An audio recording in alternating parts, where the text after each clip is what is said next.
जय श्री राधे कृष्ण। हमारे YouTube channel में आप सभी का फिर से स्वागत है। दोस्तों, आप कैसे हैं? हम उम्मीद करते हैं कि आप स्वस्थ होंगे, अच्छे होंगे। दोस्तों, आज हम आपको कार्तिक महीने की आपको कथा का श्रवण कराएंगे, जो कि 29 अक्टूबर से 27 नवंबर तक चलेगा। यह कार्तिक का महीना 12 महीनों में से श्रेष्ठ माना जाता है। इस कार्तिक महीने में स्नान, व्रत, तप की दृष्टि से मोक्ष प्रदान करने वाला इस महीने को बताया गया है। इसकी पूजा विधि क्या है और व्रत में क्या करना चाहिए और कथा के बारे में संपूर्ण जानकारी हम आपको दे रहे हैं। यह कार्तिक का महीना भगवान श्री कृष्ण को बहुत ही प्रिय है। इस महीने में किया गया थोड़ा सा भजन भी बहुत ज्यादा फल देता है। भगवान श्री हरि विष्णु ने स्वयं कहा है कि कार्तिक माह मुझे बहुत ही अत्यधिक प्रिय है। वनस्पतियों में तुलसी, तिथियों में एकादशी और क्षेत्रों में श्री कार्तिक भी मुझे प्रिय है। जो प्राणी जितेंद्रिय होकर इनका सेवन करता है वह यज्ञ करने वाले मनुष्य से भी अधिक प्रिय लगता है।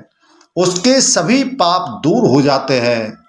कोई भी व्यक्ति कार्तिक के महीने में स्नान आदि, तप आदि या दान आदि करता है, उस व्यक्ति को अश्वमेध यज्ञ के समान पुण्य फल मिलता है। तो दोस्तों, अब हम आपको बताते हैं कि कार्तिक मास में पूजा किस विधि से करनी चाहिए, कैसे करनी चाहिए। कार्तिक माह में तुलसी की पूजा करने की विधि सामान्य दिनों से अलग है। जो आप प्रतिदिन करते हैं उससे थोड़ी सी अलग है।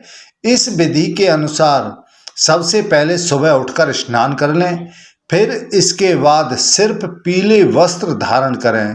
पीला भगवान विष्णु को बहुत ही प्रिय लगता है, तो इसलिए यदि आप हो सकता है तो पीले वस्त्र धारण करके पूजा करें। और पीले वस्त्र धारण करने के बाद एक थाली में चुनरी, घी का दीपक, कपूर, शुद्ध जल और गेंदे के पुष्प आदि ये आप एक थाली में रख लें। फिर तुलसी जी को सबसे पहले जल अर्पित करें। तुलसी में जल चढ़ाते समय भगवान विष्णु का ध्यान करें। उसके पश्चात आपको इस मंत्र का उच्चारण करना है। महाप्रसाद जननी सर्व सौभाग्य वर्धिनी आदि व्याधि हरा नित्यम तुलसी त्वम नमोस्तुते। इस मंत्र का आप वहीं पर अपनी इच्छा के अनुसार जप करें। जितना आपसे हो सकता है आप उतना इस मंत्र का आप जप करें।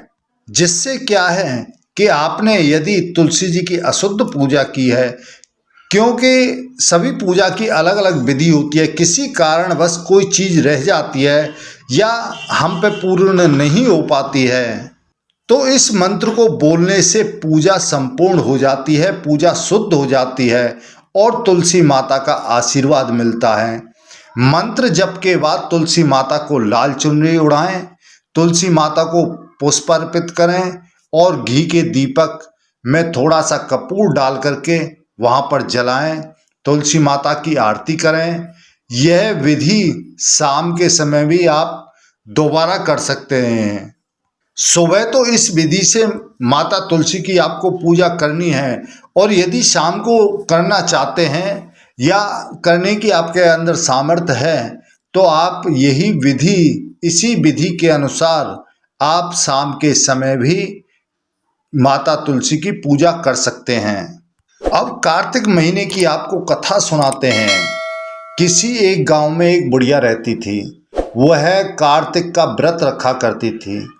उसके व्रत खोलने के समय श्री कृष्ण भगवान आते और एक कटोरा खिचड़ी का रखकर चले जाते। बुढ़िया के पड़ोस में एक औरत रहती थी। वह प्रतिदिन यह देखकर ईर्ष्या करती थी, उसे देख करके द्वेष करती थी कि इसका कोई नहीं है, फिर भी इसे खाने के लिए खिचड़ी मिल जाती है, वह कौन दे करके जाता है। तो एक दिन कार्तिक महीने का स्नान करने बुढ़िया गंगा पर गई। पीछे से श्री कृष्ण भगवान उसका खिचड़ी का कटोरा रख गए। पड़ोसन ने जब खिचड़ी का कटोरा रखा देखा और देखा कि बुढ़िया नहीं है, तब वह कटोरा उठाकर अपने घर के पिछवाड़े पर फेंक आई। कार्तिक स्नान के बाद में जब वह बूढ़ी माता घर पर आई तो उसने खिचड़ी का कटोरा उसने नहीं देखा, उसे वह खिचड़ी का कटोरा नहीं मिला। जब उसे खिचड़ी का कटोरा नहीं मिला तो वह भूखी ही रह गई। बार बार एक ही बात कहती कि कहाँ गई मेरी खिचड़ी, कहाँ गया मेरा खिचड़ी का कटोरा। दूसरी ओर पड़ोसन ने जहाँ खिचड़ी गिराई थी वहाँ एक पौधा उगा जिसमें 2 फूल खिले। एक बार राजा उस ओर से निकला तो उसकी नज़र उन दोनों फूलों पर पड़ी और वह उन्हें तोड़कर घर ले आया। घर आने पर उसने वह फूल रानी को दिए, जिन्हें सूंघने पर रानी गर्भवती हो गई। कुछ समय बाद रानी ने 2 पुत्रों को जन्म दिया। वह दोनों जब बड़े हो गए तब वह किसी से भी नहीं बोलते थे, लेकिन जब वह दोनों शिकार पर जाते तब रास्ते में उन्हें वही बुढ़िया माता मिलती, जो अभी भी यह कहती कि कहाँ गई मेरी खिचड़ी और कहाँ गया मेरा कटोरा। बुढ़िया की बात सुनकर वह दोनों कहते कि हम हैं तेरी खिचड़ी और हम हैं तेरा बेला। हर बार जब भी वह शिकार पर जाते तो बुढ़िया माता यही कहती और वह दोनों यही उत्तर देते। एक बार राजा के कानों में यह बात पड़ गई। उसे आश्चर्य हुआ कि दोनों लड़के किसी से नहीं बोलते, तब यह बुढ़िया से कैसे बात करते हैं। राजा ने बुढ़िया को राजमहल में बुलवाया और कहा कि हमसे तो किसी से ये दोनों बोलते नहीं हैं, तुमसे ये कैसे बोलते हैं। बुढ़िया ने कहा कि महाराज, मुझे नहीं पता कि ये कैसे मुझसे बोल लेते हैं। मैं तो कार्तिक का व्रत करती थी और कृष्ण भगवान मुझे खिचड़ी का बेला भरकर दे जाते थे। एक दिन मैं स्नान करके वापस आई तो मुझे वह खिचड़ी नहीं मिली। जब मैं कहने लगी कि कहाँ गई मेरी खिचड़ी और कहाँ गया मेरा बेला, तब इन दोनों लड़कों ने कहा कि तुम्हारी पड़ोसिन ने तुम्हारी खिचड़ी फेंक दी थी तो उसके 2 फूल बन गए थे। वह फूल राजा तोड़कर ले गया और रानी ने सूंघा तो हम 2 लड़के का जन्म हुआ। हमें भगवान ने ही तुम्हारे लिए भेजा है। तो दोस्तों, इस प्रकार के राजा के रानी के फूल सूंघने पर 2 पुत्र संतान की प्राप्ति हो सकती है, उनको मीठे फल की प्राप्ति हो सकती है, तो आपको क्यों नहीं हो सकती। आप भी इस प्रकार से यह कार्तिक मास की कथा का श्रवण करें और इस उपाय से, इस तरह से आप पूजा करें तो आपकी भी मनोकामना अवश्य पूर्ण होती है। तो दोस्तों, कार्तिक मास में स्नान का महत्व क्या है, वह महत्व हम आपको बता रहे हैं। जो भी व्यक्ति कार्तिक के महीने में स्नान करता है उस पर सूर्य की किरण पड़ती है और साथ ही साथ चंद्र की भी किरण पड़ती है। जब कार्तिक मास के महीने में सूर्य और चंद्रमा की किरणें पड़ती हैं तो जिस जल से व्यक्ति स्नान करता है उस जल में उस किरणों का प्रभाव होता है। तो उन किरणों के प्रभाव से जब मनुष्य स्नान करता है तो उसके मन और मस्तिष्क और उसका स्वास्थ्य स्वस्थ रहता है।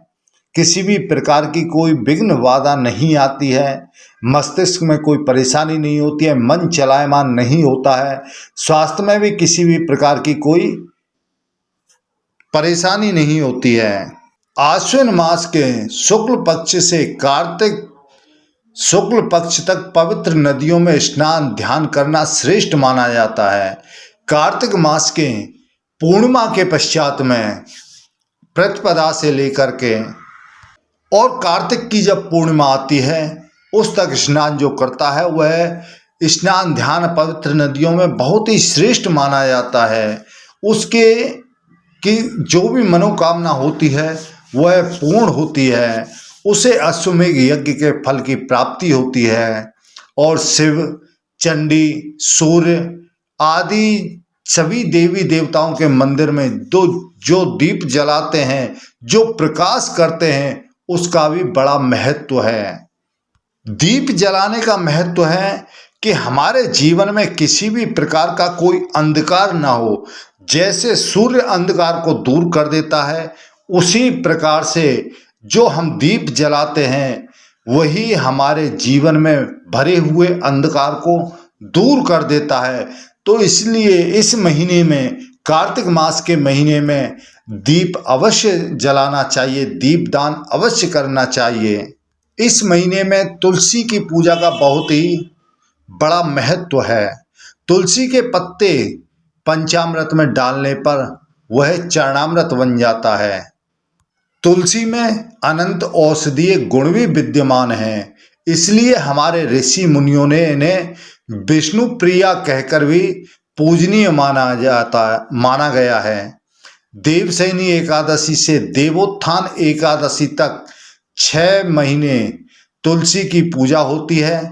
कार्तिक में तो इनका बहुत ही अत्यधिक महत्व बढ़ जाता है।